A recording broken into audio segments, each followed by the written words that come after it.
جیسے کسی بھی کھانے کو بنانے کے لیے اجزاء درکار ہوتے ہیں اور کسی ایک کے بھی نہ ہونے پر کھانا اچھا نہیں بنتا، ویسے ہی ہمارے کاموں اور معاملات کو بھی مکمل ہونے کے لیے کچھ اجزاء کی ضرورت ہوتی ہے، لیکن بعض اوقات ہم سب سے ضروری جز صبر اور توکل کو نظر انداز کر دیتے ہیں اور سمجھتے ہیں کہ سب کر لیا، لیکن ہمیں جان لینا چاہیے فنیشنگ اسی سے ہونی ہے اور یہ لازمی جز ہے۔ اللہ پاک کی رضا کے بغیر درخت کا ایک پتا بھی نہیں ہل سکتا۔ تمہاری زندگی میں جو کچھ چل رہا ہے وہ سب اللہ کی رضا سے ہے۔ اگر تم آزمائش سے گزر رہے ہو تو وہ اللہ پاک کی ذات ہر چیز سے واقف ہے۔ اگر تم اس سے کچھ مانگ رہے ہو اور وہ تمہیں ابھی نہیں ملا تو صبر کرو، اللہ تمہیں تمہارے صبر سے کئی گنا زیادہ اجر دے گا۔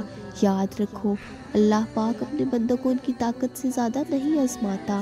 اگر کوئی شیخ تمہیں اذیت دے رہی ہے تو اسے بتاؤ، اگر کسی کو نہیں بھول پا رہے تو اسے بتاؤ، ایک وہی ہے جو کن کہہ کر ہر چیز پر قادر ہے، کیونکہ تم چاہ بھی نہیں سکتے اگر وہ نہ چاہے۔